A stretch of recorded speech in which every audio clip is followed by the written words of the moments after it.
নির্ভুল, সত্য, ন্যায়, ইনসাফ ইত্যাদি এই কথার মধ্যে এসে যায়। এর মধ্যে আল্লাহর হক এবং বান্দার হক এসে যায়। হকের দাওয়াত অর্থ হচ্ছে ঈমানদারদের সমাজ এরকম হবে না যে বাতিল মাথা উঁচু করে দাঁড়াবে আর হকপন্থীরা মাথা নিচু করে তারপরে চলবে, নাহকের বিরুদ্ধে কথা বলবে না, চুপ করে থাকবে। এটা ঈমানদার যে সমাজে বাস করে সেই সমাজের চিত্র এরকম হতে পারে। চিত্র হবে যে সমাজে হক বাস করবে, ঈমানদারেরা বাস করবে, সেই সমাজের ভেতরে বাতিলের বিরুদ্ধে ঈমানদারেরা সোচ্চার হবে, তাদের কণ্ঠের আওয়াজ বুলন্দ হবে। কোন অসত্যকে, কোন মিথ্যাকে, কোন নাহককে সে বরদাস্ত করবে না। এটাই হলো ঈমানের দাবি। এটা কিসের দাবি? দেখুন, হক থেকে যদি চুপ থাকা হয় তাহলে মারাত্মক অবস্থা হবে। হযরত দাউদ আলাইহিস সালামের জামানায় শনিবারের দিন মাছ খাওয়া নিষিদ্ধ ছিল। আছে না কোরআন শরীফে? মাছ খাওয়া নিষিদ্ধ ছিল। আল্লাহ পাকের এই নিষেধকে অমান্য করে মাছ খাইল যারা, ইহুদিদের মধ্য থেকে আল্লাহ পাক ৭০,০০০ বনী ইসরাইলকে, ইহুদিদেরকে কি বানাইছিলেন? কি বানাইছিলেন? ভাবলো আমার একার লেজ যখন কেটেছে, সকলের লেজ আমি কেটে ছাড়বো। তখন ইহুদিদের সন্তান ডারউইন সে বলল, পৃথিবীর মানুষগুলি আসলে মানুষ না। তাছাড়া মানুষ না তো কি? পাবদা মাছ দেখতে তো বোয়াল মাছের মতো, নাকি বলেন? পাবদা চেনেন না বোঝায় শ্রীরঙের মানুষেরা? পাবদা দেখতে বোয়ালের মতো। কিন্তু কেউ কি কোনোদিন বলেছে যে এই পাবদারাই পুটি টুটি খাইয়া একদিন বোয়ালে পরিণত হয়ে গেছে? এটা কখনই বলা হয় না। সুতরাং বানরের সাথে মানুষের মিল ডারউইন সাহেব কোথায় খুঁজে পেলেন আমি জানি না। তিনি বললেন কি, এই মানুষগুলি আসলে ছিল বাঁদর, তাদের পাছায় ছিল লেজ। তারা দাঁড়াতো গিয়ে কিসের উপরে থাকতো? ডালে ডালে ঘুরতো। তারপরে পাছায় লেজের উপরে ঘা লাগলো। এরপরে একদিন লেজ তার খসে পড়ে গেল। সেদিন থেকে এই লেজবিহীন মানুষে পরিণত হলো। আসলে মানুষ ছিল সব বান্দর। নাউজুবিল্লাহি মিন যালিক। কয় বোতল খাইয়া এরকমের মত উনি প্রকাশ করেছিলেন আল্লাহই ভালো জানেন। কোরআন শরীফে এই ঘটনাটা আল্লাহ পাক উল্লেখ করেছেন। আল্লাহ রাব্বুল আলামিন বলেন, وَلَقَدْ عَلِمْتُمُ الَّذِينَ اعْتَدَوْا مِنْكُمْ فِي السَّبْتِ فَقُلْنَا لَهُمْ كُونُوا قِرَدَةً خَاسِئِينَ। ইহুদিদেরকে লক্ষ্য করে আল্লাহ পাক বলছেন, নিজেদের জাতির সেই সব লোকদের ঘটনা নিশ্চয়ই তোমাদের মনে আছে যারা নাকি শনিবার দিনের বিধানকে অমান্য করেছিল, মাছ খেয়েছিল। এই মৎস্য নিষিদ্ধ মৎস্য ভক্ষণ করার কারণে কতগুলো বান্দর হইল? ৭০,০০০। এই ৭০,০০০ লোকই কিন্তু মাছ খায় নাই। ৩টা ভাগ হয়ে গিয়েছিল। কয়টা ভাগ হয়েছে? 3টি ভাগ হয়েছে বনী ইসরাইলের মধ্যে। এক ভাগে মৎস্য খেলো, খুব বুদ্ধি করে খেলো তারা। মানুষ তো বুদ্ধি দারুণ। তারা চিন্তা করলো শনিবারে মাছ যখন খাওয়া নিষেধ, তো শনিবারের দিন মাছ যখন আসবে কেনারায় একটা বেড়া দিয়ে রাখবে, এমন করে শনিবারে এসে ঢুকবে, বাইরেতে পারবে না। রবিবার দিন ওইটারে ধরিয়ে ধরিয়ে মজা করে খাবো। নিষিদ্ধ মৎস্য ভক্ষণ করলো, এই হলো এক শ্রেণী। 2 নম্বরে মাছ খায়ও নাই, নিষেধও করে নাই কাউকে। 3 নম্বরে মাছ খায় নাই, বরং আল্লাহর এই নিষিদ্ধ ব্যাপারটি জানাই দিয়েছে, খবরদার আল্লাহ নিষেধ করেছেন মৎস্য খেও না। তাহলে কয়টা ভাগ হলো? 3টি ভাগ। রব্বুল আলামিন ইহুদিদের মধ্য থেকে যারা নিষিদ্ধ মৎস্য, নিষিদ্ধ দিনে মৎস্য যারা ভক্ষণ করলো তাদেরকে, আর যারা মাছ খায় নাই, নিষেধ করে নাই, এই 2 শ্রেণীকে একত্রিত করে সবগুলারে গোষ্ঠী সুদ্ধা রাতারাতি বানর বানাইয়া দিলেন। তার অর্থ কি? এর দ্বারা বোঝা গেল হক কথা বলতে হবে। অন্যায় চুপ করে যদি সহ্য করেন, অন্যায় যে করে আর অন্যায় যে সহে, দুজনই কি? দুজনই সমান পাপী। আপনাকে নিষেধ করতে হবে, অন্যায়ের বিরুদ্ধে আপনাকে কথা বলতে হবে। লূত আলাইহিস সালামের জামানায় যখন জমিনটাকে উল্টে দেওয়ার জন্য অর্ডার হলো, তখন ফেরেশতা বলছিল, আয় আল্লাহ, এই জমিনে তো একটা লোক আছে যে 30 বছর পর্যন্ত তোমার ইবাদত করেছে, সেই লোকটারে তো সরাবার ব্যাপারে তুমি কিছু বললা না। আল্লাহ রাব্বুল আলামিন বললেন, জমিনটা উল্টায়া ওর মাথায় আগে রাখো, ওরে শুদ্ধা জমিনটারে উল্টায় দাও। কারণ গোটা জাতি যখন আমার সঙ্গে নাফরমানি করছে, আমার নবীর সঙ্গে নাফরমানি করতেছে, তখন এরা কথা বলে নাই। এই লোক নিজের ইবাদত নিয়ে ব্যস্ত ছিল, নিজেকে জাহান্নাম থেকে বাঁচাবার চেষ্টা করেছে। গোটা জাতি জাহান্নামে যায়, সেজন্য ভুরুক্ষেপ করে নাই। হক কথা বলতেই হবে। হক যে বলবে না, হক থেকে যে চুপ থাকবে, সে হচ্ছে শয়তানুন আখরাস, বোবা শয়তান। রাসূলুল্লাহ হাদিসে বলেছেন, হক থেকে যে চুপ থাকে সেটা কি শয়তান? বোবা শয়তান। এখন আপনাকে বিপদ মুসিবত থেকে বাঁচার জন্য হকের দাওয়াত দিতে হবে, তা না হলে আল্লাহ পাক ক্ষমা করবেন না। না হক যখন সমাজে চলতে থাকে, হকের আওয়াজকে, একজনকে হলেও হকের আওয়াজ বুলন্দ করতে হবে। কোরআনে কারিমে রব্বুল আলামিন বলেন, ওয়াত্তাকু ফিতনাতান লা তুসিবান্নাল্লাযীনা যালামু মিনকুম খাসসা। সতর্ক থাকো, বেঁচে থাকো ওই সব বিপদ থেকে, মুসিবত থেকে, যেই বিপদ শুধুমাত্র বিপদের কারণ যারা, ওদের জন্যই নাজিল হবে না, বরং যারা সহ্য করে তাদের উপরও বিপদ আসবে। যারা বিপদের কারণ, গুনাহের কারণ, শুধু ওরাই ধ্বংস হবে না, যারা সহ্য করবে তাদেরকেও আযাবের মধ্যে নিপতিত হতে হবে। একটা দৃষ্টান্ত দিলে বুঝবেন। আপনার বাড়ির সামনে ড্রেনের ভিতরে বিড়াল মরে পড়েছে, কুকুর মরে পড়েছে, আপনি নাকে রুমাল দিয়ে যান, বাড়িওয়ালা ভালাইতেছে না, আপনিও ভালাবার চেষ্টা করতেছেন না। এখন এইটা পচে গলে দুর্গন্ধ হয়ে পরিবেশ নষ্ট করে দেবে। তখন এই মরা কুকুরটার দুর্গন্ধে শুধু বাড়িওয়ালাই অসুস্থ হবে না আশেপাশের লোকেরা অসুস্থ হবে? বলেন আপনারা, সবাই অসুস্থ হয়ে পড়বে। সুতরাং বাড়িওয়ালা যদি না ফালায়, আপনার দায়িত্বে আপনাকে ফেলতে হবে। অন্যায় যেখানে উঠবে সেখানেই তাকে নির্মূল করতে হবে। এটা হলো উম্মতে মুহাম্মাদীর দায়িত্ব। আল্লাহ পাক এর জন্য বলেছেন, ওয়ালতাকুম মিনকুম উম্মাতুন ইয়াদউনা ইলাল খায়র ওয়ায়ামুরুনা বিল মারুফি ওয়ায়ানহাউনা আনিল মুনকার ওয়াউলাইকা হুমুল মুফলিহুন।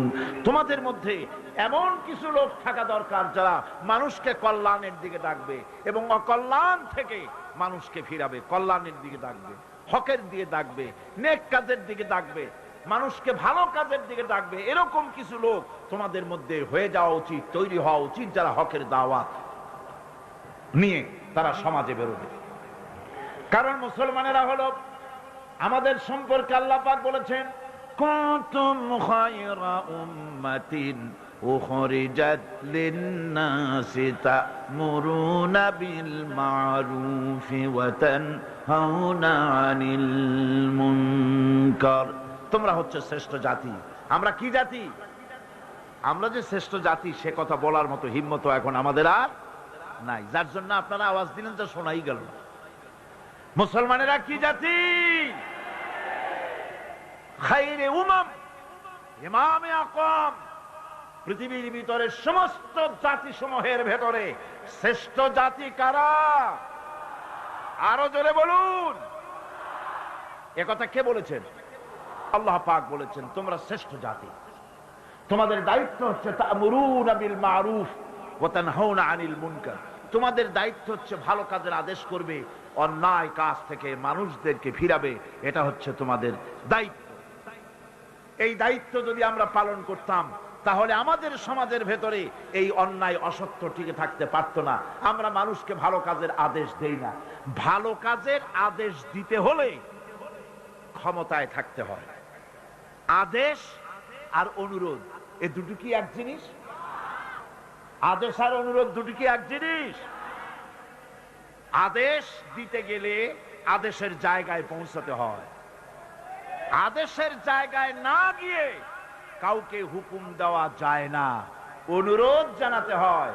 গভর্নমেন্টের কাছে বিনীতভাবে অনুরোধ জানাই, সিনেমার অশ্লীলতার জ্বালায় টিকতে পারি না, রমজান মুবারক এসেছে, এই অশ্লীল সিনেমার ছবি নামায় ফেলা হোক, বিনীতভাবে অনুরোধ জানাই। এটা হলো অনুরোধ।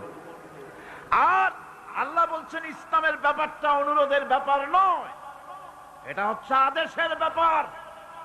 ক্ষমতায় এমন লোক পাঠাতে হবে যে রমজান মাস এলে পরে অর্ডার দেবে, সিনেমার সমস্ত ছবি আর গান বন্ধ করে দাও। হোটেলের কোন দরজা খোলা থাকতে পারবে না, কোন খাবারের দোকান মুসলমানদের খোলা থাকতে পারবে না। এটা হচ্ছে অর্ডারের কাজ। তা'মুরুনা বিল মারুফ, আমর, হুকুম, অর্ডার। অনুরোধ করে হয় না, এটা আদেশ দেওয়ার মাকামে যেতে হয়। সেই আদেশের মাকামে আমরা কি যেতে পেরেছি? পারিনি। আমাদের অবস্থা হচ্ছে মোল্লার দৌড় মসজিদ পর্যন্ত। এই কথাটা যে কে শুনাইছে আল্লাহই জানে। मोल्ला को जो मिला है मस्जिद में सजदे की इजाजत, मुल्ला को जो मिला है मस्जिद में सजदे की इजाजत, नालायक समझते हैं यही इस्लाम की आजाद। मौलवी साहेब मस्जिদের ইমামতি পাইছেন আর মনে করেছেন যে আমি ইসলামের স্বাধীনতা পেয়ে গিয়েছি। ডিসি সাহেব যদি দাওয়াত দেয়, মন্ত্রী সাহেব যদি দাওয়াত দেয়, আনন্দ অস্থির হয়ে যায়। আরে বাপ রে, ডিসি দাওয়াত দিছে, কি সোজা কথা, মরি কি বাঁচি, উঠি কি পড়ি। ওই জায়গা পার্লামেন্ট, সেক্রেটারিয়েট, বঙ্গভবন যেদিন কোরআনের দখলে আসবে, সেই দিন অর্ডার দিয়ে অন্যায়কে বন্ধ করা সম্ভব হবে।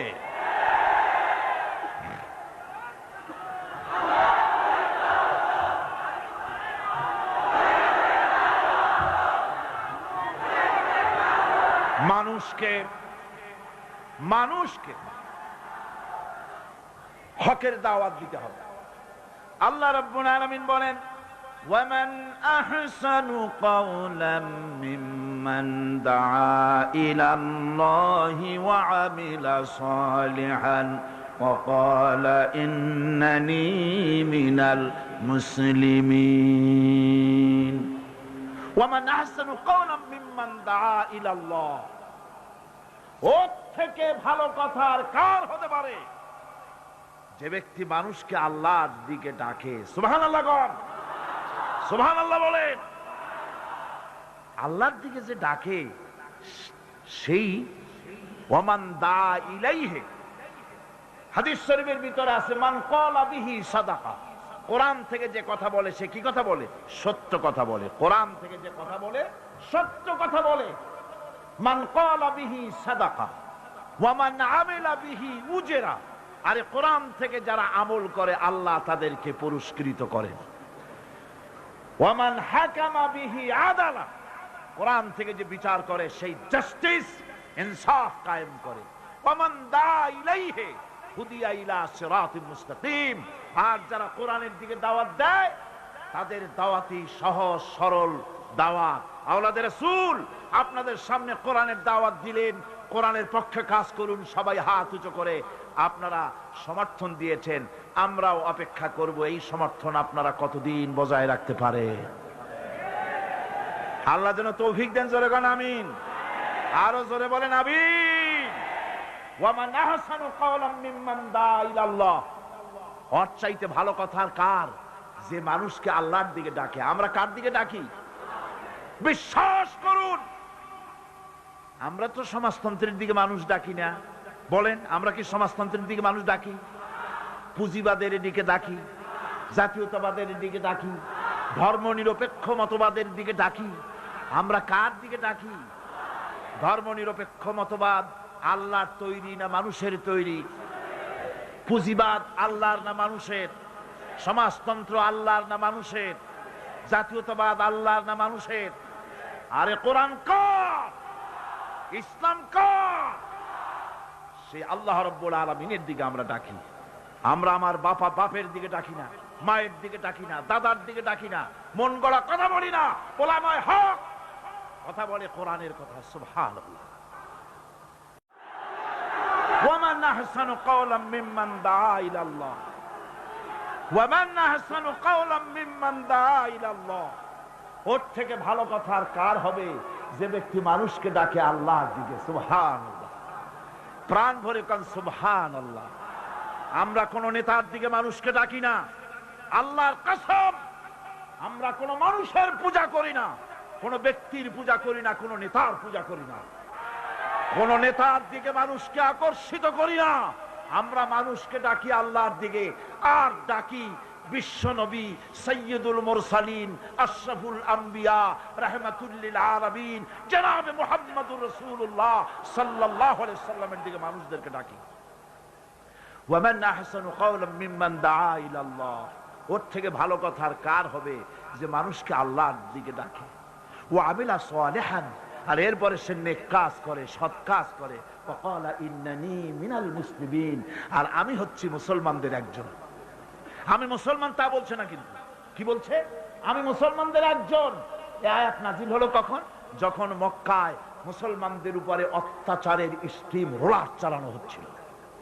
মুসলমানদেরকে চিৎ করে শোয়াইয়া আগুনের উপরে চিৎ করে শোইয়েছে। আগুনের আংটা আগুনের উপরে চিৎ করে শুইয়ে দিয়ে বুকের উপরে পাথর চাপা দিয়ে রাখা হয়েছে। হযরতে খুবাইব রাদিয়াল্লাহু তাআলা আনহুকে খালি গায়ে দেখে একদিন হযরত ওমর বলেছিলেন, খুবাইব, তোমার পিঠের এমন অবস্থা কেন? কোমরটা এরকম চিকুন, পিঠের ভিতরে এত বড় বড় গর্ত কেন? তিনি বললেন, ওমর ভাই, তোমার কি মনে নাই ইসলাম কবুল করার অপরাধে কাফির বেঈমানেরা আমাকে মারধর করেছে, না খাওয়ায় রেখেছে। তারপরেও যখন ইসলাম আমাকে দিয়ে ছাড়াতে পারলো না, তখন আগুন জ্বালালো, আংটা আগুন বিছায় দিয়া আমাকে চিৎ করে শুইয়া দিয়া আমার বুকের উপরে পাথর চাপা দিয়া রাখলো। আগুন পুড়ে পুড়ে গোশতের মধ্যে ঢুকলো, গায়ের রক্ত আর চর্বি গলে গলে আগুনগুলো নিভে গেল। সেই যে পিঠের ভিতরে গর্ত হয়েছে, আজও পর্যন্ত পিঠের গর্ত মুছে যায় নাই।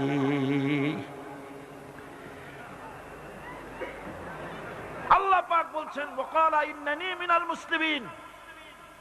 ওই সাহাবীরা যখন নিজেকে মুসলমান বলে পরিচয় দেওয়ার অর্থই হলো সিংহ, ব্যাঘ্র, হিংস্র প্রাণীর সামনে নিজেকে সুপর্দ করে দেওয়া, সেই পজিশনে, ওই প্রেক্ষাপটে মুসলমানরা বলতেছে, ইন্নানি মিনাল মুসলিমিন, যে মুসলমান গুলারে তোমরা পিটাও, আমি ওদের একজন মুসলমান।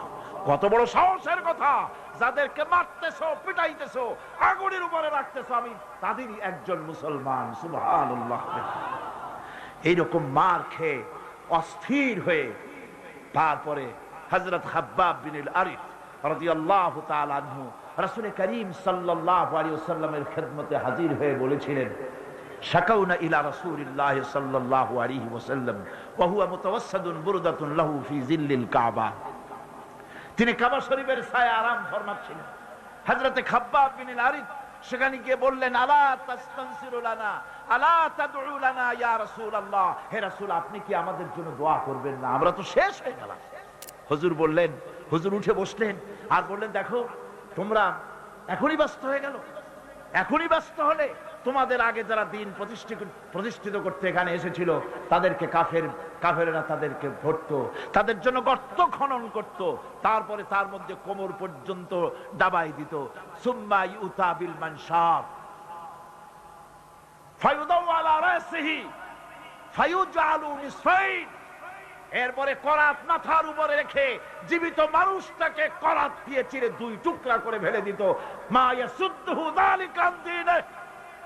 এত বড় অত্যাচার করেও মুসলমানদেরকে আল্লাহর দ্বীনের রাস্তা থেকে এক চুলও সরাই দিতে পারে নাই। ওয়াল্লাহি লা ইউতাম্মান্নাল্লাহু হাযাল আমর আল্লাহর নামে কসম করে বলছি, এমন এক সময় আসবে যখন মানুষেরা যাতায়াত করবে, সুন্দরী রমণীরা যাবে, সওদাগরেরা যাবে, টাকা নিয়ে পয়সা নিয়ে চলাফেরা করবে, লা ইয়াখাফু ইল্লাল্লাহ, আল্লাহ ছাড়া মনের মধ্যে কারো ভয় থাকবে না। সুবহান সুবহান, আল্লাহ ছাড়া কারো ভয় অন্তঃকরণে থাকবে না। এরকম সময় আসবে, ওয়ালাকিন্নাকুম তাস্তাজিলুন, আসলে তোমরা বড্ড তাড়াহুড়ো করছো, এত তাড়াহুড়ো করো না, অপেক্ষা করো, আমি নবী কসম করছি এমন সময় আসবে। রাসূলুল্লাহ ওয়াদা করেছিলেন, সেরকম সমাজ আসছিল না আসে নাই? আসছিল কিনা জোরে গণ? আসছিল। আল্লাহ পাক বলছেন হকের দাওয়াত দিতে হবে, আর এই দাওয়াত দিতে গিয়ে কিছু পরোয়া করা যাবে না। এই দাওয়াত দিতে গেলে বিপদ আসবে, মুসিবত আসবে, কষ্ট হবে, রক্ত দিতে হবে, জীবন দিতে হবে, তার উপরে ইসলামের রাষ্ট্রের প্রাসাদ নির্মাণ হবে। এই শহরের বড় বড় বিল্ডিং আছে না, আছে কিনা? এই বিল্ডিং গুলির কাছ থেকে আপনি হেদায়েত নিতে পারেন। বিল্ডিং এর কাছ থেকে হেদায়েত নেবেন কি? বিল্ডিং এর কাছ থেকে হেদায়েত নেবেন, বিল্ডিং তৈরি করতে গিয়ে কিছু ইট ভেঙ্গে চুড়ে টুকরা টুকরা হয়ে মাটির তলে যেতে হয়েছে নাকি হয় নাই? মাটির তলে যে ইটগুলি গেল, সেই ইটেরা যদি বলতো আমরা মাটির তলে যাব না, আমরা উপরে থাকবো, যাতে করে বার্জারের রং আমার গায়েও লাগে, এটা যদি বলতো, তাহলে বিল্ডিং কি তৈরি হইতে পারতো? বিশাল একটা বিল্ডিং, 100 তলা বিল্ডিং তৈরি করতে গিয়ে শত সহস্র ইটকে টুকরা টুকরা হয়ে মাটির তলায় মাদফুন হতে হয়েছে, তার উপরে বিল্ডিং এর ফাউন্ডেশন হয়ে গেল, তার উপরে বিরাট বিল্ডিং দাঁড়ায় গেল। ইসলামের বিল্ডিং যদি বানাতে চাই, ইসলামের রাষ্ট্রের ইমারত যদি করতে চাই, আপনার মতো আমার মতো হাজারো লাখো মানুষকে শহীদ হয়ে মাটির তলায় চলে যেতে হবে। এরকম শাহাদাতের উপরে ভিত্তি করে ইসলামের ইমারত গড়বে, নইলে হবে না। শাহাদাতের তামান্না দিলের মধ্যে থাকতে হবে। আছে আপনাদের শাহাদাতের তামান্না? আছে।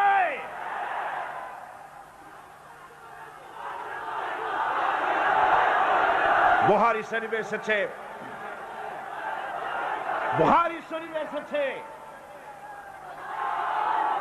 মক্কা শরীফে আব্দুল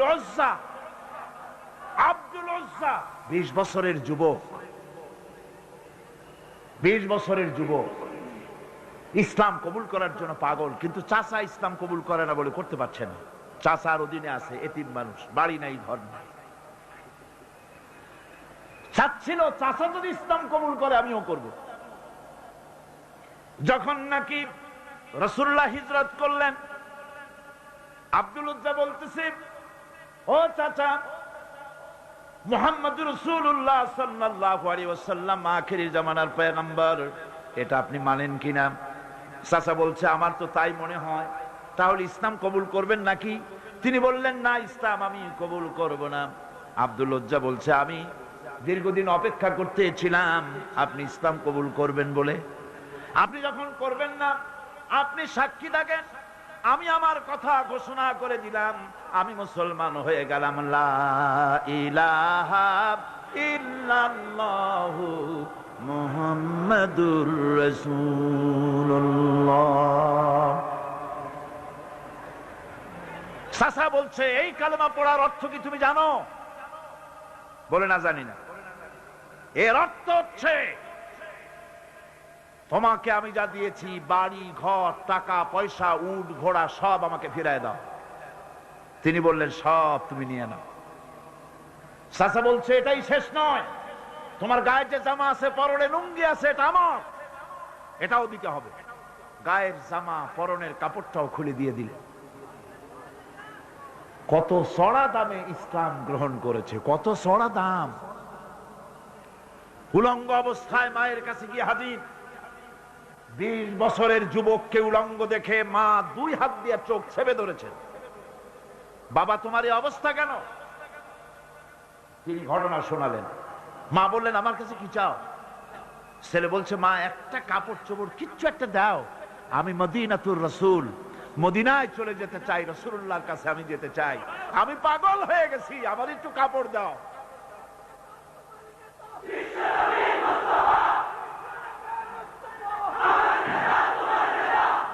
একটুখানি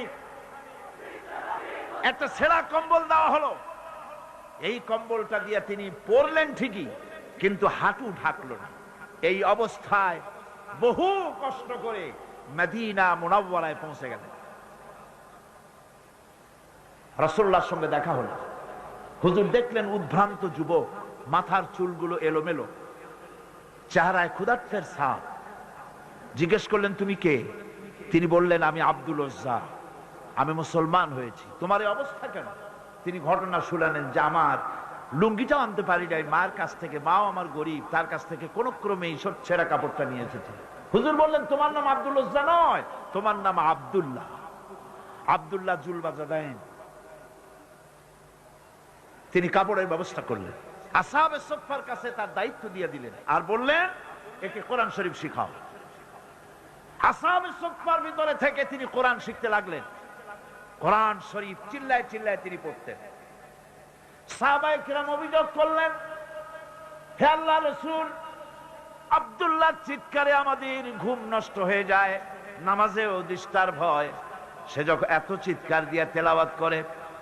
নবীজি বললেন, সাহাবীরা, আব্দুল উজ্জার কোনো ব্যাপারে বিরক্ত হয়েও না, তাকে বেশি করে চিল্লাইতে দাও, জোর করে তেলাওয়াত করতে দাও, কারণ তার ঈমান আনার পেছনে বড় দাম দিতে হয়েছে, বড় কষ্ট করে ঈমান এনেছে, পরনের লুঙ্গিটা পর্যন্ত আনতে পারে নাই, তাকে প্রাণ ভরে তেলাওয়াত করতে দাও। ইত্তাবসারে তাবুকের যুদ্ধের দামামা বেজে উঠলো। আল্লাহর নবী চান্দা চাইলেন, যার কাছে যা আছে হাজির করো। মেয়ে লোকেরা গলার হাত দিল, নাকের ফুল দিল, কানের দুল দিল, টাকা পয়সা দিল, সোনাদানা দিল। স্তূপ হয়ে গিয়েছে হুজুরের সামনে। আল্লাহর নবী প্রশ্ন করলেন, সকলে তো দিলে, কিন্তু আমার আবু বকর কোথায়? হযরত আবু বকর রাদিয়াল্লাহু তাআলা আনহু একটা পিরারের আড়াল থেকে বেরোলেন, হাতে ছোট্ট একটা থলি হুজুরের হাতে উঠাই দিলেন। থলির মুখটা খুলে যখন ঢালা হলো, দেখা গেল তা থেকে কিছু কয়েকটা দিরহাম আর কিছু গম তা দিয়া পড়লো। হুজুর হযরত আবু বকরের দিকে তাকালেন, তাকিয়ে দেখেন হযরত আবু বকরের চোখের পানি দাড়ি ভিজে ভিজে পড়তেছে। নবীজি বললেন, ও আমার সাহাবীরা, আজকে তোমরা সবাই মিলে যা দান করেছো, এ সকল দানের তুলনায় আবু বকরের দান আল্লাহর দরবারে বেশি মর্যাদা হয়ে গেছে। সকলের মধ্যে প্রশ্ন জাগলো। এই প্রশ্ন নিরসন করার জন্য নবীজি প্রশ্ন করলেন, তুমি কত দিছো, কত রাখছো? প্রত্যেক সাহাবী বললেন, আমি এত দিয়েছি, বাড়ি এত আছে, অর্ধেক দিছি, অর্ধেক আছে, 12 আনা দিছি, 4 আনা। হযরত আবু বকর রাদিয়াল্লাহু তাআলা আনহুকে প্রশ্ন করা হলো, তুমি কি দিয়েছো, বাড়ি কত রেখে এসেছো? হযরত সিদ্দিক আকবর রাদিয়াল্লাহু তাআলা আনহু বলছেন, ইয়া রাসূলুল্লাহ, আল্লাহ পাকের কসম করে বলছি, আমি আবু বকরের ঘরে জাগতিক সম্পদ বলতে যা বুঝায় আল্লাহর নবীর কদম মোবারকে উৎসর্গ করে দিয়েছি। আমার ঘরে আল্লাহ তার রাসূল ছাড়া কোনো জিনিস আর বাকি নাই।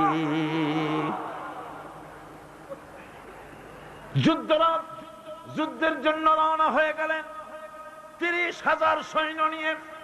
আল্লাহর নবী তাবুকের যুদ্ধের দিকে রওনা হলেন। রোমকদের সঙ্গে যুদ্ধ হবে। হযরতে আব্দুল্লাহ পিছন থেকে হুজুরের কাছে এসে দাঁড়ালেন, বললেন, ইয়া রাসূলুল্লাহ, এই জিহাদের জন্য সকলে চান্দা দিল, টাকা দিল, সোনা দিল, পয়সা দিল, আমি কিছুই তো দিতে পারলাম না। আমি আপনার কাছে দোয়া চাই, আপনি দোয়া করেন, এই তাবুকের প্রান্তরে গিয়ে আমি যেন আমার জীবনটা দিয়া যেন আমি এই চান্দা দিতে পারি, এই জিহাদের জন্য যেন আমার শাহাদাত আল্লাহ রাব্বুল আলামিন মঞ্জুর করে নেন। নবীজি দাঁড়ালেন, একজনকে অর্ডার দিলেন, গাছের একটা বাকল নিয়ে আসো। গাছের একটা বাকল আনা হলো। নবীজি নিজ হাতে আব্দুল্লাহর হাতে বাকলটা বেঁধে দিয়া বললেন, আল্লাহ, আব্দুল্লাহর রক্ত আমি কাফেরদের জন্য হারাম করে দিলাম। হযরত আব্দুল্লাহ চিৎকার করে কেঁদে উঠলেন, ইয়া রাসূলুল্লাহ, আমি চাইলাম শাহাদাতের জীবন, আর আপনি আমার রক্ত কাফেরের জন্য হারাম করতে চাইলেন আল্লাহর কাছে। আমার মনের আশা তো পূরণ হলো না। নবীজি বললেন, আব্দুল্লাহ, এখন যদি তোমার মউত হয়, জ্বরেও যদি তুমি ঘরে বসে মরো, আল্লাহ রাব্বুল আলামিন তোমার শাহাদাতের দরজা নসিব করে দিবেন। তাবুকের প্রান্তরে গিয়ে বেশ কয়েকদিন পর রাসূল করিম সাল্লাল্লাহু আলাইহি ওয়াসাল্লামের কাছে খবর এলো, হে রাসূল, আব্দুল্লাহ কয়েকদিন জ্বরে ভুগে ইন্তেকাল করেছে। হুজুর বললেন, আব্দুল্লাহর গোসল দিয়ে কাফনের কাপড় পরায় নিয়ে আস। আনা হলো, জানাজা পড়া হলো রাতের বেলায়, আলো নাই, অন্ধকার রাত, কবর খনন করা হলো। কবরের কাছে একজন একটা টিম টিম করে আলো জ্বালায় ধরেছে, দুইজনে লাশ উঁচু করে নিয়ে আসছে। আর কবরের ভিতরে একজন দাঁড়ানো লাশ ধরার জন্য। যিনি কবরের ভিতরে দাঁড়ানো, তিনি বলতেছেন, লাশ দুইজনে তোমরা আনতেছো, খবরদার তোমার ভাইয়ের সাথে যেন বেয়াদবি না হয়। কবরের কাছে এসে যখন লাশ দিয়ে দেওয়া হলো, কবরের ভিতরে দাঁড়ায়া লাশ যিনি ধরলেন তিনি আর কেউ নন, তিনি বিশ্ব নবী মুহাম্মদুর রাসূলুল্লাহ সাল্লাল্লাহু আলাইহি ওয়াসাল্লাম। আল্লাহ যে বহন করে এসেছেন তার একজন হযরত আবু বকর, একজন হযরত ওমর রাদিয়াল্লাহু তাআলা আনহুমা লাশ বহন করে এসেছেন। কবরের পাশে হযরত বেলাল আলো উঁচু করে ধরেছেন। রাসূলুল্লাহ নিজ হাতে কবরের মধ্যে আব্দুল্লাহকে শোয়ায় দিলেন। কবর থেকে উঠে এসে কবরের উপরে মাটি দিয়ে নবীজি আল্লাহ রাব্বুল আলামিনের দরবারে কবরের দুদিকে